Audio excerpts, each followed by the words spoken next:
एक मिनिट सर्वप्रथम मीडियाचे जेवढे सर्व प्रतिनिधी आहेत त्यांचं मी या ठिकाणी स्वागत करतो। आज आता isakal.com आहे देशातील नंबर 1 ची मराठी न्यूज वेबसाईट। प्रत्येक अपडेटसाठी isakal.com ला नक्की भेट द्या।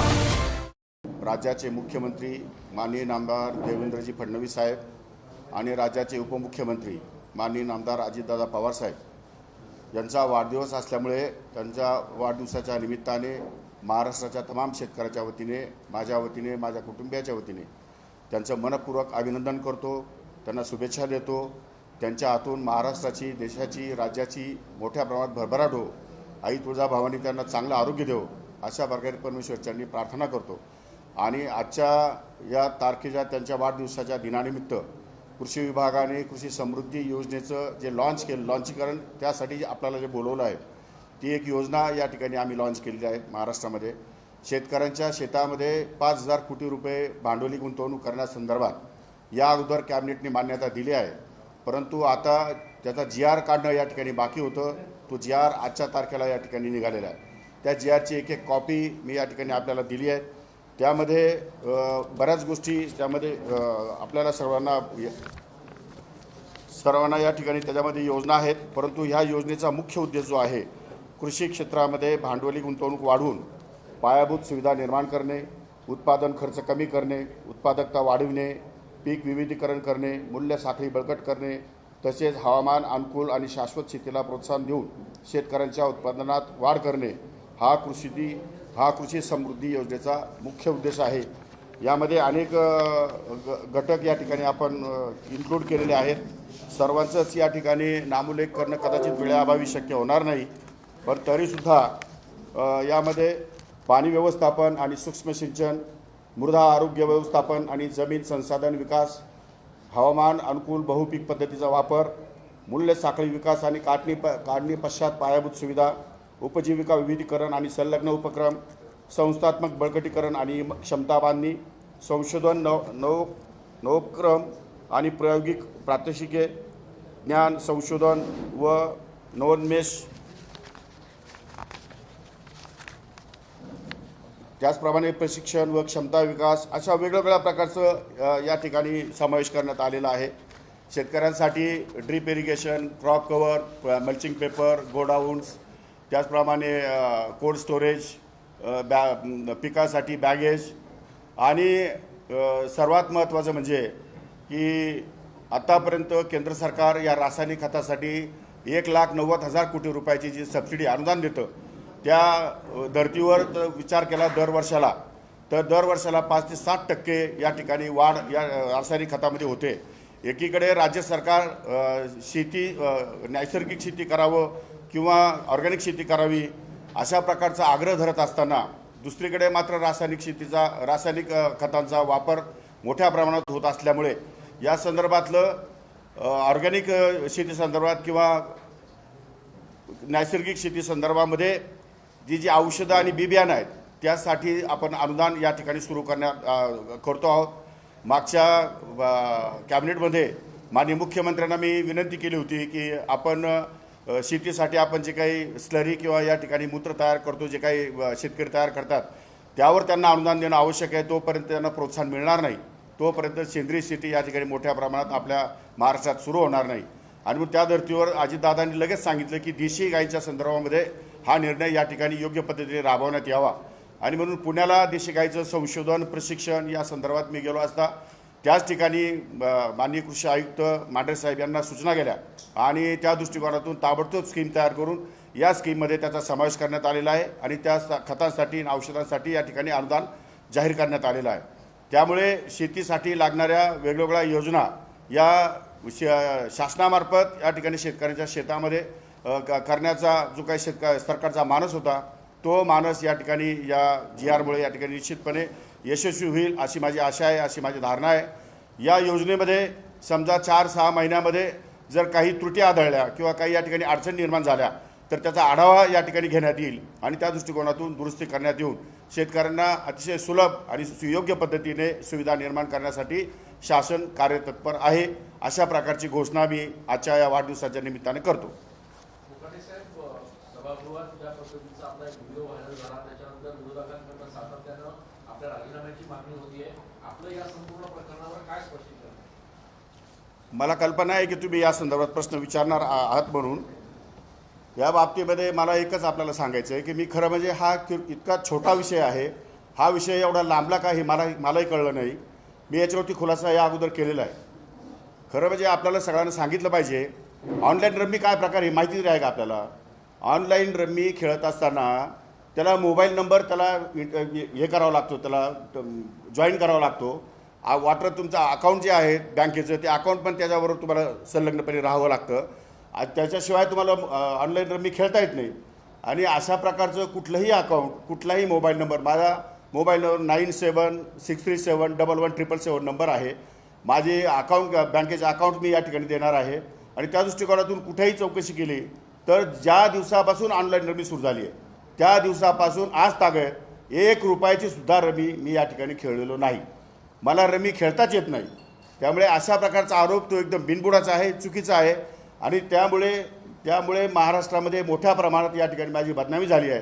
कारण नसताना ऑनलाईन रमीचा जो आरोप केला आहे, ज्या राजकीय नेत्यांनी जो आरोप केला आहे आणि ज्यांनी माझी बदनामी केली आहे त्या सर्वांना मी कोर्टात खेचल्याशिवाय राहणार नाही. पण मग नेमकं त्या दिवशी काय घडलं होतं, काय स्पष्टीकरण तुमचं? कारण तुम्ही त्याच्यात व्हिडिओ रमी खेळताना दिसताय, काय झालं? रमी नाहीच. मी सांगितलं की मी त्या दिवशी हाऊसमध्ये माझं काम होतं. 6 वाजता हाऊसचा टाईम होता, माझं लक्षवेधी होती.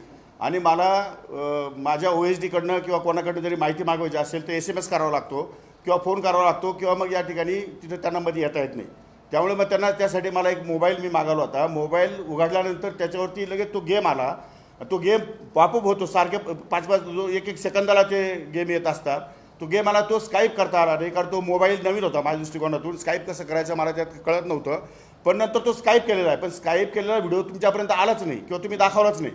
त्यामुळे तशा प्रकारचं ते जे गेम येतात वारंवार सारखे, तो काही एकच गेम येत नाही.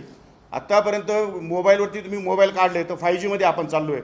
त्यामुळे मोबाईलमध्ये कुठलाही गेम पटकन लगेच पॉपअप होतात, पटकन पुढे येतात आणि स्काईप करावे लागतात. पण स्काईप पण ती 30 सेकंद होत नाही. आणि हा 18 सेकंदाचा फक्त व्हिडिओ आहे, जेव्हा मी फक्त मोबाईल उघडला आणि त्यातून त्याला स्काईप करायसाठी प्रयत्न करत होतो तेवढ्या वेळातला हा 10-15 सेकंदाचा फक्त व्हिडिओ त्यांनी शूट केला. आणि त्याच्यावरती आरोप प्रत्यारोप या ठिकाणी सुरू झाले. कारण नेवाचूक, त्याच्यामध्ये काही संबंध नव्हता. आणि ते खेळण्याचा पूर्ण खेळ का दाखवला नाही त्यांनी? पूर्ण या ठिकाणी जर दाखवलं असतं तर आपल्या लक्षात आलं असतं मीडियाच्या आणि महाराष्ट्राच्या सुद्धा की अशा प्रकारचं काही त्याच्यामध्ये तथ्य नाही आहे. त्यामुळे मी आता माननीय मुख्यमंत्री, माननीय उपमुख्यमंत्री, माननीय सभापती आणि माननीय अध्यक्ष विधानसभा या चौघांनाही लिखी पत्र देणार आहे. या संपूर्ण प्रकरणाची सखोल चौकशी होण्याची आवश्यकता आहे. त्यामुळे माझ्या पत्राच्या आधारे आपण चौकशी करावी.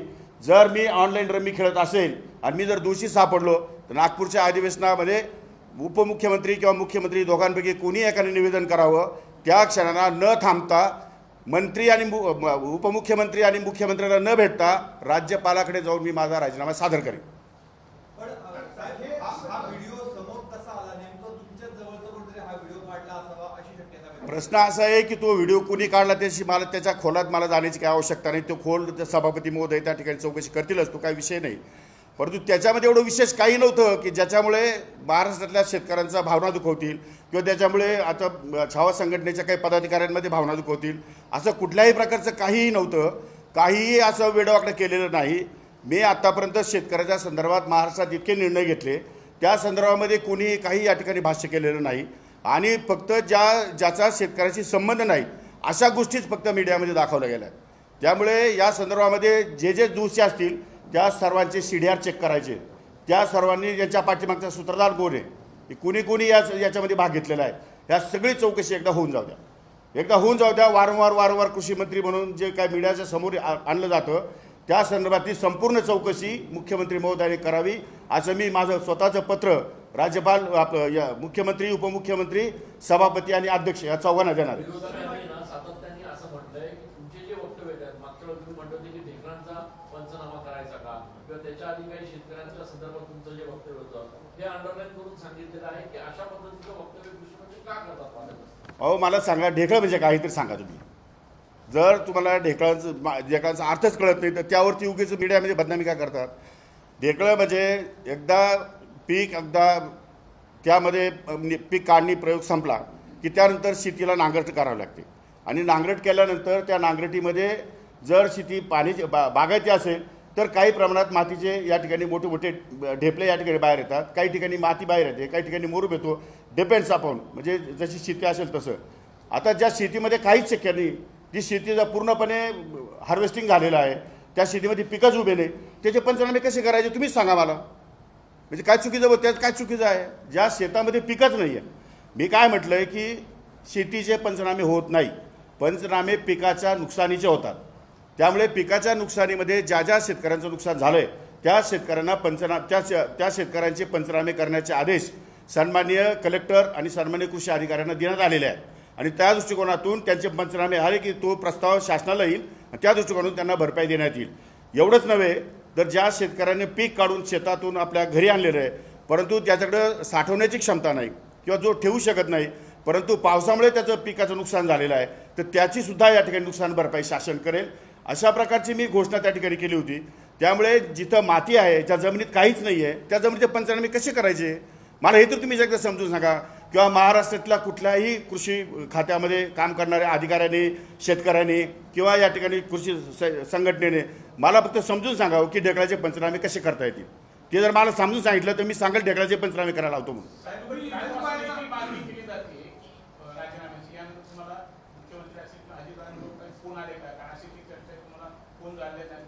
प्रश्न असा आहे, राजीनामा देण्यासारखं घडलं काय? राजीनामा देण्यासारखं घडलं काय? मी काय कोणाचा विनयभंग केलेला आहे? मी चोर केलेलं आहे? शेतकऱ्यांच्या विरोधात निर्णय घेतलेला आहे? माझी काय पार्श्वभूमी गुन्हेगारीची आहे? काय झालं काय असं? एक फक्त फोटो ज्याचा व्हिडिओ त्यांनी रेकॉर्ड केला विरोधकांनी, त्यांना तर मी कोर्टात खेचणार, आबरू नुकसानीचा दावा पण दाखल करणार आहे. आणि त्यांनी जी माझी बदनामी केली आहे महाराष्ट्रामध्ये, एक तर मीडियावाल्यांनी काही एकदा टाकलं की त्या खाली लगेच प्रतिक्रिया यायला लागतात.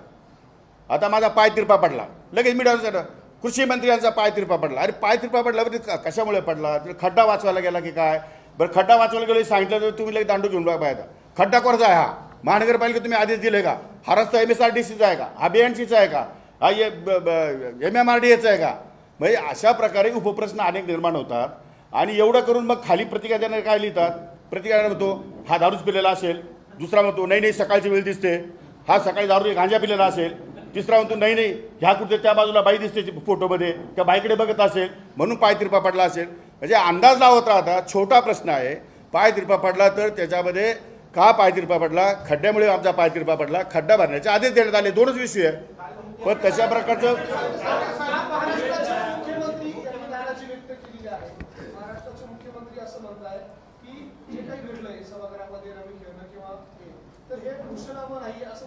बरोबर आहे. मुख्यमंत्र्यांना ब्रीफ मी या ठिकाणी केलेलं नाही, माझ्याकडून मुख्यमंत्र्यांना सांगण्यात आलेलं नाही आणि त्यांच्याकडून चौकशी पण झालेली नाही आहे. त्याच्यामुळे त्यांचा समज होणं साहजिक आहे. मीडियावरती विश्वास ठेवून माननीय मुख्यमंत्री महोदयांनी स्टेटमेंट केलेलं दिसतंय, परंतु तसं प्रकारचं कुठलंही काम मी या ठिकाणी खेळलो नाही आणि खेळणं बरोबर नाही. मी 25 वर्षापासून विधानसभेमध्ये आहे. विधानसभेचे नियम कायदे मला सगळे समजतात. विधानसभेमध्ये काय करावं, विधानसभेमध्ये काय करू नये, विधान परिषदेमध्ये काय करावं, काय करू नये याच्या नियमाची मला पूर्णपणे काळजी आहे आणि हे 25 वर्षापासून मी ते नियम पाळतो. आत्तासुद्धा मी नियम पाळलेले आहेत. फक्त तेवढ्या 10-12 सेकंदासाठी जो स्किप होऊ शकला नाही, तेवढा एकापुरता एक विषय आहे आणि तो विषय अनावश्यक या ठिकाणी मीडियाच्या किंवा दुसऱ्या लोकांनी या ठिकाणी लावून धरलेला आहे.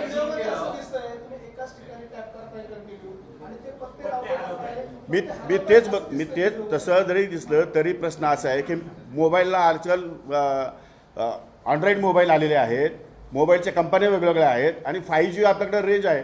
5G म्हटलं कुठे टच झाला, काही तुम्ही डाउनलोड करायला का दुसरीकडे टच झालं तर भलतंच काहीतरी येऊन जातं, टीव्हीवर भलतंच काहीतरी मोबाईलला येऊन जातं.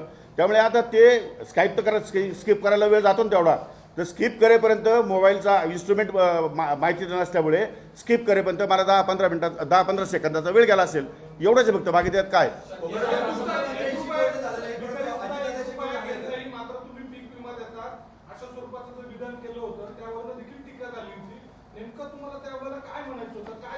प्रश्न असा आहे, शेतकऱ्यांकडनं 1 रुपया शासन घेतं. शेतकऱ्यांना 1 रुपया देत नाही आम्ही. शेतकऱ्यांकडनं 1 रुपया शासन, म्हणजे भिकारी कोणी शासन आहे, शेतकरी नाही. पण त्याचा नेहमी अर्थ उलटा केलेला आहे. त्यामुळे ₹1 ही किंमत फार थोडी आहे आणि ₹1 विम्याच्यामुळे महाराष्ट्रामध्ये 5-5.5 लाख बोगस अर्ज या ठिकाणी सापडले. माझ्याच काळामध्ये सापडले. मी ते बोगस अर्ज तात्काळ रद्द केले आणि नव्याने घोषणा केल्या.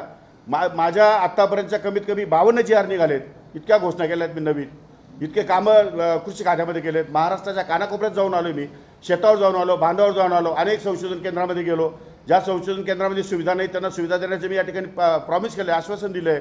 आत्तापर्यंत एकही कृषी मंत्री एकाही संशोधन केंद्रावर गेलेला नाही. मी विद्यापीठांना जाऊन भेट दिल्या, संशोधन केंद्राला जाऊन भेटी दिल्या, शेतकऱ्यांना जाऊन भेटी दिल्या, त्यांच्या अडचणी समजून घेतल्या. त्यामध्ये त्या वेगवेगळ्या प्रकारचे GR काढले. फर्स्ट कम फर्स्ट सर्वचा GR माझाच आहे.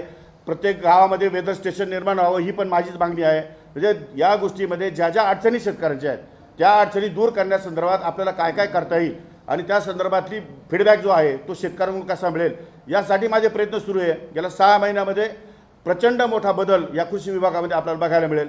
मी तर आपल्याला एवढंच सांगतो की 100 दिवसाच्या कार्यक्रमामध्ये 3रा क्रमांक कृषी विभागाचा आला आहे. उगीच येतो, आपोआप येतो की कधी नंबर. त्यांच्याबद्दल तुम्ही असं म्हणता की त्यांना कोर्टात खेचू किंवा ज्यांनी व्हिडिओ काढला त्यांना कोर्टात खेचू, त्यांचं असं सांगणं आहे की आमच्याकडे याचा मोठा व्हिडिओ आहे तो पण आम्ही समोर आणू. जरूर आणू द्या ना, काही हरकत नाही. आमची त्या तयारी आहे. मी कोर्टात खेचणारे म्हटलं त्यांना कोर्टात दाखवावंच लागेल. ते मी त्याची चौकशी लावणार आहे सविस्तर. या संपूर्ण प्रकरणाची सविस्तर चौकशी लागणार आहे. मी ऑनलाईन रमी खेळत होतो का आणि ऑनलाईन रमीचे माझे सगळे रेकॉर्ड, माझे मोबाईल नंबर, माझा CDR, माझे अकाउंट्स हे सगळे ते लिंक त्याच्याशी आहे का हे सगळे चौकशीतून बाहेर येईल. आणि चौकशीतून बाहेर आल्यानंतर तो रिपोर्ट नागपूरच्या अधिवेशनामध्ये माननीय उपमुख्यमंत्री किंवा मुख्यमंत्री या ठिकाणी जाहीर निवेदन करतील.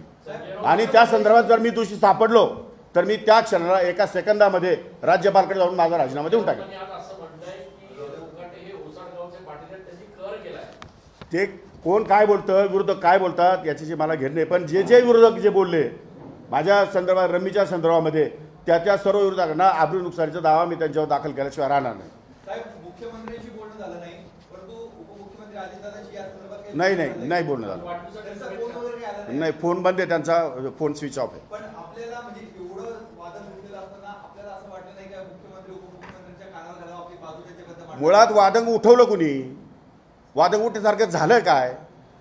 मी अनावश्यक गंभीरता निर्माण करताय. मला तेच सांगायचं ना. मला सगळ्या ज्या लोक दोषी आहेत यांचे सगळ्यांचे CDR चेक करायचे. यांच्या पाठीमध्ये नेमकं कोण आहे, यांच्या पाठीमध्ये याला कोणाचे फोन जातात, हे कोणामुळे मला टार्गेट करताय आणि 5-5, 10-10 सेकंदाची फक्त जाहिरात दाखवतात.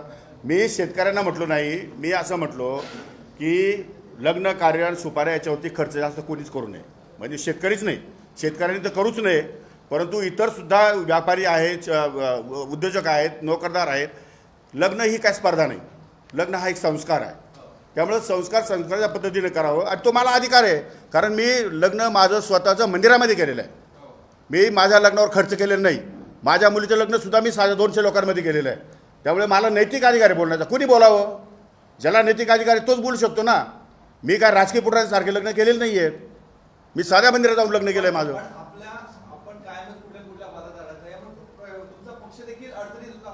नाही, अजिबात नाही. माझा पक्ष अतिशय उत्कृष्ट काम करतोय.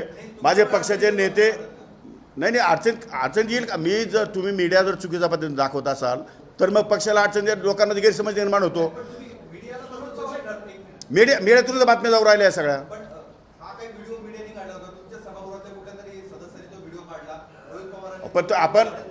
पण माझं असं म्हणणं आहे की मीडियाने खात्री करणं आवश्यक होतं का नाही. हा तुमचा काय फोटो आहे, कशामुळे आला आहे, हा रमी आहे का काय आहे? तुम्ही मला विचारलं असतं तर कदाचित ते काल दिली ना मी प्रतिक्रिया की रमी नाही आहे ती आणि त्याबरोबर ते गेम कुठेतरी स्काईप करता असताना तू दिसलेला आहे. एवढंच बोललो मी काल, सांगितलं मी त्याला. पण त्याचं थांबायला पाहिजे दोघे प्रकरण. ते थांबलं नाही. पुन्हा 3-4 दिवसापासून मीडिया सुरूच आहे. बघा, तटकरे साहेबांनी अतिशय सौजन्याने त्या छावा संघटनेच्या पदाधिकाऱ्यांचं निवेदन घेतलं आहे. उठून बोललेत. इतक्या रागारागात ते लोक बोललो आहे तरी पण तटकरे साहेबांनी खूप शांतता राखून ते निवेदन घेतलेलं आहे आणि शांततेच्या वातावरणात चालू होतं. नंतर काय झालं त्याच्या मला कल्पना नाही, परंतु जे काही झालं ते चुकीचं झालं ही गोष्ट मला पण मान्य आहे. ती चौकशी तर करावीच लागेल ना. म्हणून तर म्हटलं की CDR चौकशी करावी लागेल आणि त्या संदर्भामध्ये जे राजकीय पुढारी कोणाशी बोलतात, कोणत्या संदर्भात बोलतात, कोण ज्याला जबाबदार आहे ते शोधावंच लागेल मला कुठल्याही परिस्थितीमध्ये.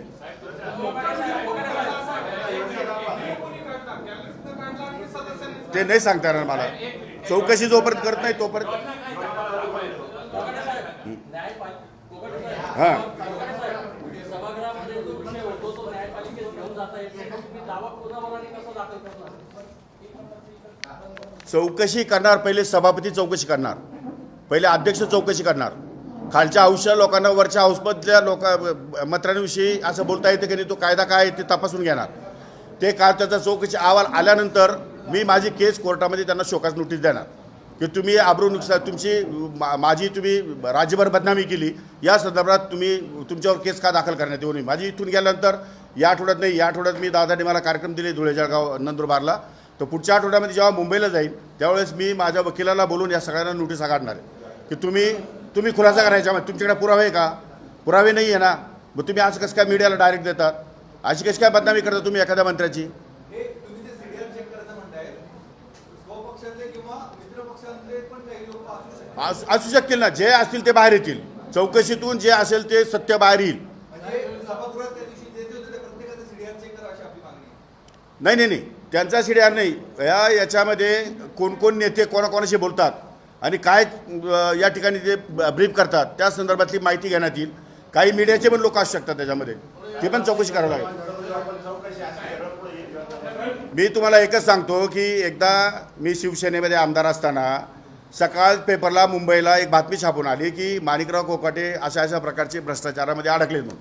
मी स्वतः आर पाटील त्यावेळेस केंद्रीय गृहमंत्री होते, मी त्यांना स्वतः पत्र दिलं की अशा प्रकारचा आरोप माझ्यावर या ठिकाणी वृत्तपत्राने केलेला आहे, याची सविस्तर चौकशी व्हावी. रितसर अँटी करप्शनने माझी चौकशी केली आणि मला निर्दोष सिद्ध केलेलं आहे. त्यामुळे माझ्या बाबतीमध्ये आत्तापर्यंतचा इतिहास आहे, कुठेही तुम्हाला काही सापडणार नाही. त्यामुळे मला या सगळ्या गोष्टीचं काही या ठिकाणी माझा स्वार्थ काही नाही याच्यामध्ये. त्यामुळे मला ह्या सगळ्या गोष्टी चुकीच्या दिशेने चालल्या असं वाटतंय आणि म्हणून मी तुम्हाला या ठिकाणी ब्रीफ करतो. तुम्ही सभागृहामध्ये मोबाईल बंदीची मागणी करणार आहे का? शासनाने आदेश दिले तर बंद करू, आपला काय प्रश्न? तुम्ही कारण की तुमच्याच बाबत असं घडलं. नाही मी का बंद करण्याची मागणी करावी? असं काय तर मोबाईल बाकीचे आमदार लागेल तेवढे त्यांना PDF येतात, माहिती येते, खालून उभं राहिल्यानंतर आपल्याला डिपार्टमेंट माहिती येते, ती माहिती पुटअप करायला होते. प्रत्येक वेळेस आपल्याला समोरचा तो लॅपटॉप असतो तो चालूच असतो असं नाही, कारण थोडा बंद असतो. अनेक कारणं असतात त्याला. मोबाईल वास्तविक बंदच होता पूर्वीचा, पण आता तो अलाउड केला आहे अध्यक्ष महोदयाने. त्यांना वाटलं तर ते बंद करू शकतात, तो काय विषय नाही. देश विदेशातील प्रत्येक घडामोडींचे लाईव्ह अपडेट मिळवण्यासाठी आता साम टीव्हीच्या सर्व सोशल मीडिया प्लॅटफॉर्मला लाईक, फॉलो आणि सबस्क्राईब करा. तसंच सर्व नोटिफिकेशनसाठी बेल आयकॉन प्रेस करायला विसरू नका.